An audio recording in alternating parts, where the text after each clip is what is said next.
The iron panel is also referred to as the iron studies. It's a group of laboratory tests used to evaluate iron metabolism, diagnose iron deficiency anemia, differentiate causes of microcytic anemia, and assess conditions such as thalassemia, anemia of chronic disease, and iron overload. A comprehensive iron panel typically includes several things. They are serum iron, TIBC, which also stands for total iron binding capacity, transferrin saturation, and serum ferritin.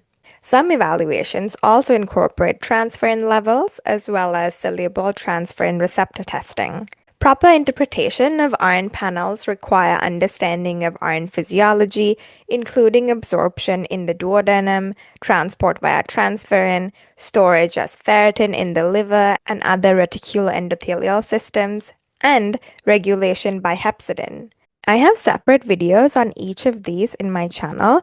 In order to understand iron physiology in a much deeper level, please go make sure to check all those videos later on.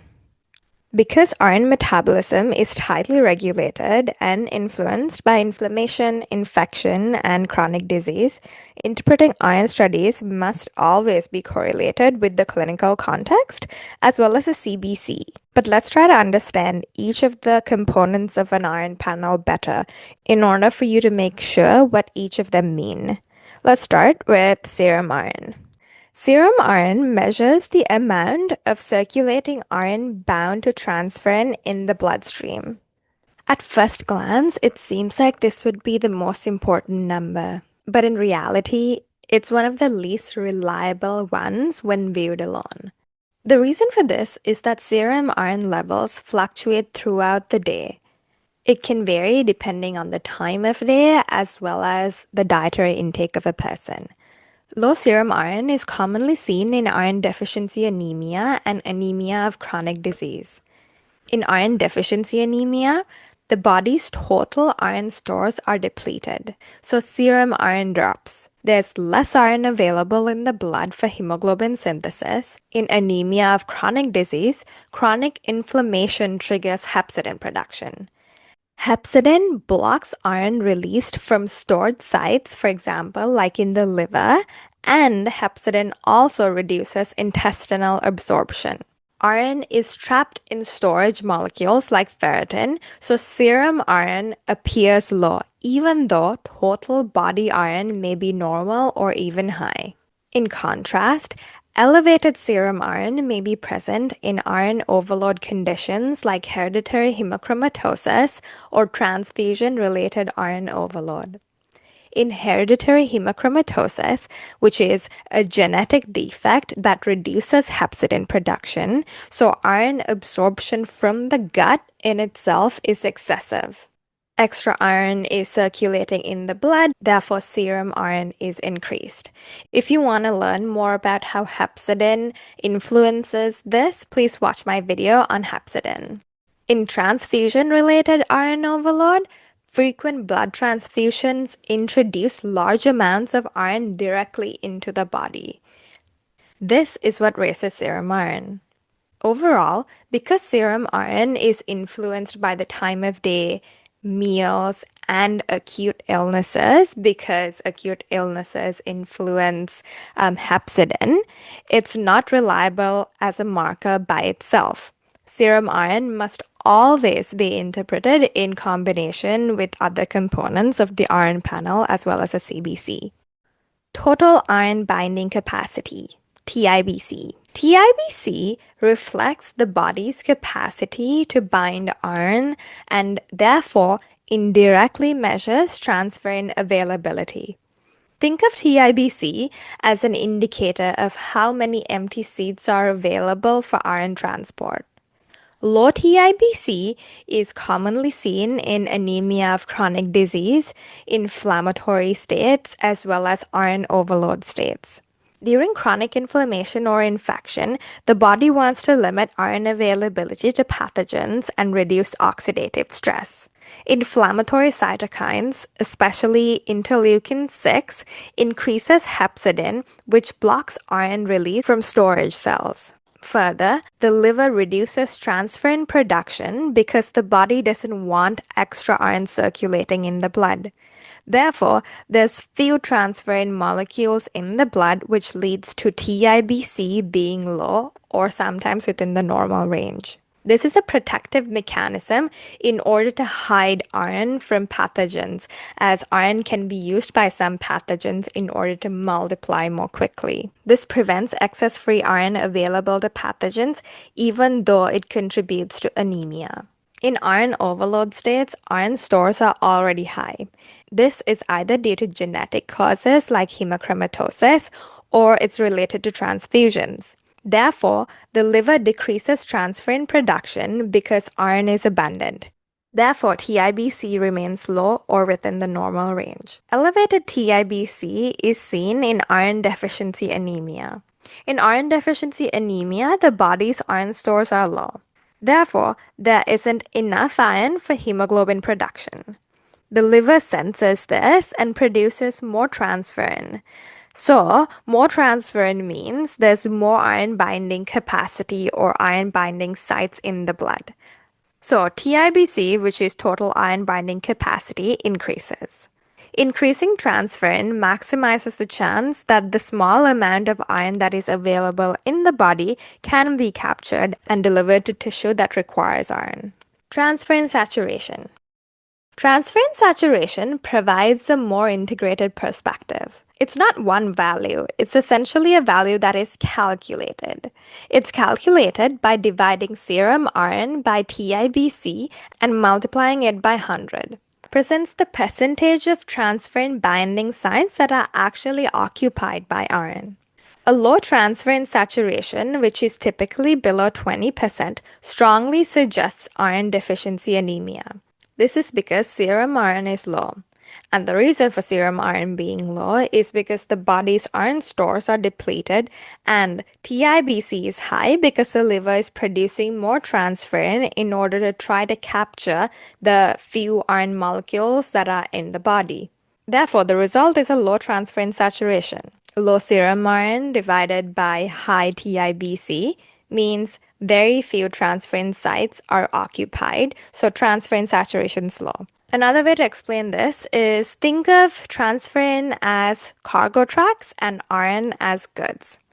If there's a fleet of empty cargo trucks with only a few of them having few goods to carry, that means most trucks are empty. It means most of the transferrin molecules are empty, meaning most of the transferrin molecules are not saturated, hence low saturation of transferrin. Conversely, elevated transferrin saturation, this is more than 40% in women and more than 45% in men, raises concern for iron overload disorders. Conditions like hereditary hemochromatosis or transfusion-related iron overload leads to excess circulating iron.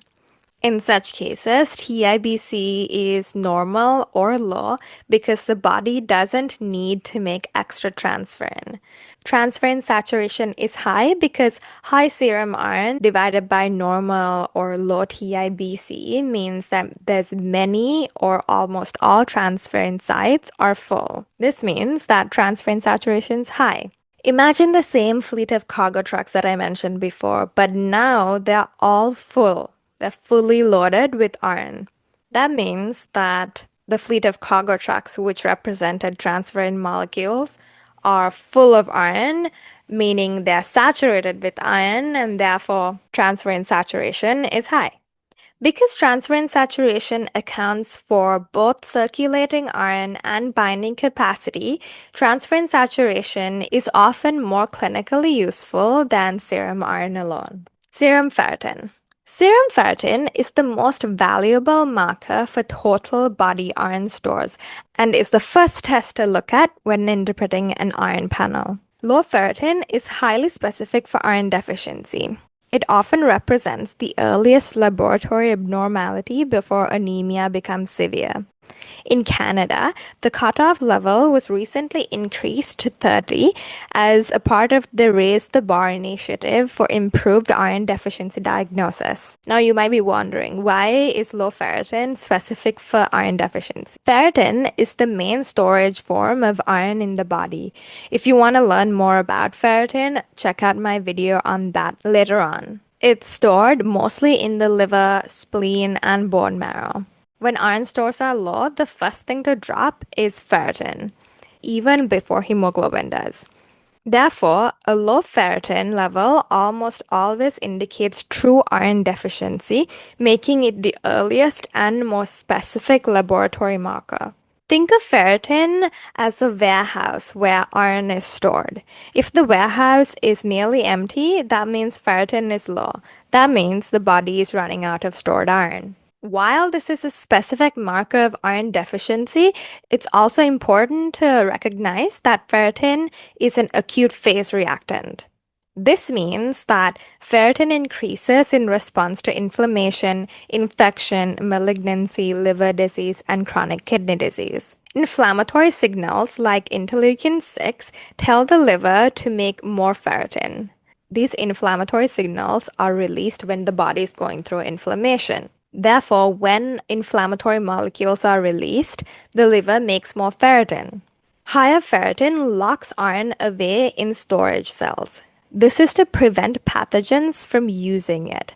This happens regardless of iron stores, so ferritin can be normal or even elevated even if the body is iron deficient. Therefore, a normal or even elevated ferritin level does not completely exclude iron deficiency if this is seen in a person that has an inflammatory condition.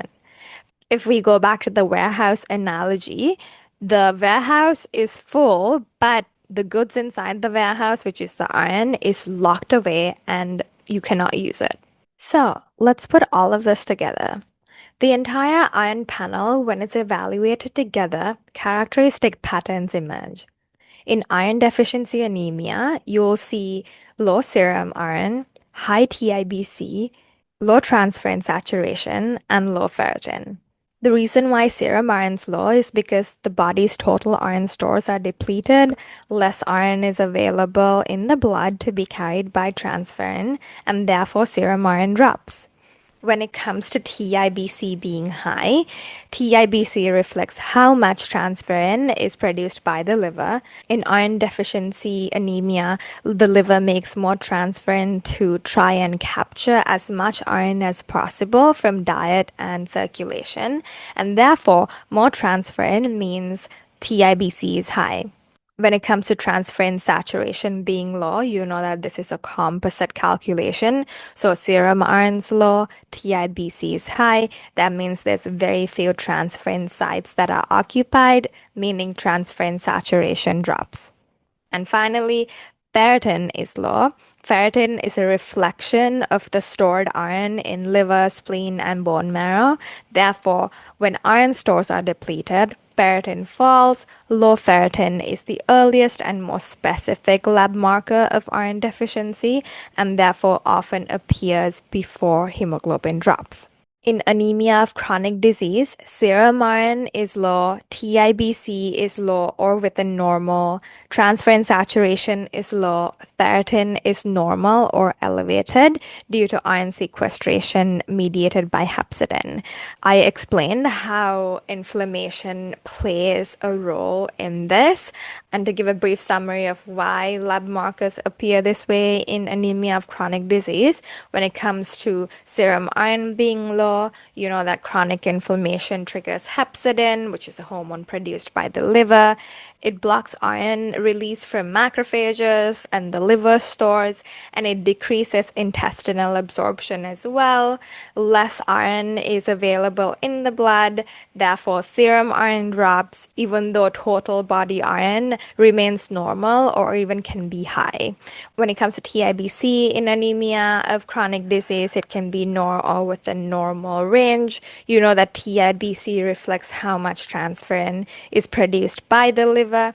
In inflammation, the liver reduces transferrin production as a part of the body's defense mechanism. Fewer transferrin molecules are available. TIBC, therefore, is low or within normal range, unlike iron deficiency anemia, where TIBC is high.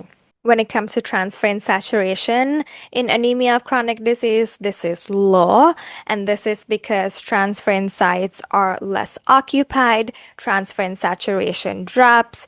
Although the body has iron stored, it's locked away and you cannot access it, and therefore is not available for red blood cell production. And then finally, when it comes to ferritin, this can be low, this can be normal or elevated. This is because iron is trapped in ferritin within storage cells under the influence of hepcidin. This is called iron sequestration, and the body deliberately keeps iron in storage during inflammation in order to limit its access to pathogens. When it comes to iron overload states such as hereditary hemochromatosis or transfusion-related iron overload, which is seen in thalassemia, serum iron's elevated, TIBC is low or normal, transferrin saturation is elevated, and ferritin is markedly increased. The reason for these are when it comes to serum iron being high, the body has excess iron. When it comes to hereditary hemochromatosis, the genetic defect decreases hepcidin. This means that there's too much iron being absorbed from the gut. When it comes to transfusion-related iron overload, repeated blood transfusions introduce large amounts of iron to the body, and therefore more iron circulating in the blood, and therefore serum iron increases. TIBC in iron overload cases are low or normal. Again, remember TIBC reflects transferrin production by the liver. When iron stores are already excessive, the liver doesn't need to produce extra transferrin. Therefore, TIBC is low, or it can sometimes be in the normal range because the body does not need to capture more iron. It has enough iron available. The transferrin saturation is high, and this is because serum iron is very high. TIBC is low or within the normal range. So almost all of the transferrin binding sites are occupied, meaning transferrin saturation is high. And ferritin levels are high as well. Ferritin is the way iron is stored in the body. In iron overload states, iron accumulates in the liver, spleen, and other tissues, and therefore ferritin rises markedly. High ferritin is a very sensitive marker of total body iron burden. Ultimately, interpreting an iron panel is about recognizing patterns rather than focusing on a single number. I have a video on the different types of anemias, the lab values, how to diagnose it and distinguish them. If you want to learn more about it, please check that video out on my channel as well. And that's it for this video. I hope it was helpful for you. If it was, please make sure to like and subscribe and check out all the other iron related videos on my channel. I've also included that in a playlist which you can find here as well. If you want to support me in other ways, I have an Etsy store that you can check out, as well as some books that I've published on Amazon if you want to check those out as well. And that's it from me. I'll see you in the next video. Bye!